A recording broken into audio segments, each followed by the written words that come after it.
મારા કેસના જે જૂના કેસના ફરિયાદી છે ને, ગોપાલભાઈ કદાચ એ વિગત એની પાસે હજુ નથી પહોંચી.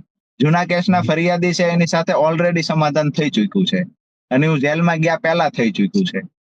એટલે કેસની ડરામણી વાતો જે છે ને, એ મને એવું લાગે છે ક્યાંક ને ક્યાંક ગુજરાતના લોકોને ગેરમાર્ગે દોરવાની વાત છે.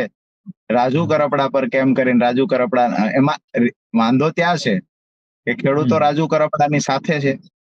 હવે ખેડૂત નેતા બનવાની કોશિશ તો ઘણા બધાએ કરી છે, અને પાક વીમાની યોજના શું હતી ખબર નથી. આજે ગુજરાતમાં કેટલી વીમા પોલિસી છે ખબર નથી.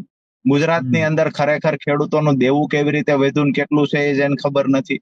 જેને ખરેખર હાઈ ટેન્શન લાઈનમાં વળતર કેવી રીતે મળે, આ ખેડૂત નેતા બનવાની જેને કોશિશ કરી છે, હું આપના માધ્યમથી એક જ વાત કરીશ, ખેડૂતો માટે સિંગલ રજૂઆત કરી હોય એવો એક કાગળ તો બતાવો તમારી 35 વર્ષની ઉંમરમાં. એ નથી થયું. માત્ર સુફિયાણી વાતો સ્ટેજ પરથી આવીને કરવી બહુ સારી છે. એમને કહ્યું ખેડૂતો સાથે વિશ્વાસઘાત કર્યો. રાજુ કરપડા 8 વર્ષ ખેડૂતો સાથે કામ કર્યું છે ને ખેડૂતોને કંઈક ને કંઈક આપવાની કોશિશ કરી છે. હું કોઈના મત મેળવી જીતીને દગો કરીને જતો રહ્યો હોય તો આક્ષેપ લાગે. આમાં વિશ્વાસઘાતનો મુદ્દો જ ક્યાં આવે છે? મારાથી તમને સપોર્ટ થતો એટલો ટાઈમ કર્યો, જે દિવસે સપોર્ટ ન કરું ત્યારે એવું કહી દો તમે ગદ્દાર છો. એટલે તમને ફ્રીમાં સપોર્ટ કર્યો તો એ સારું હતું, નથી કરતા તો ગદ્દાર થઈ ગયા.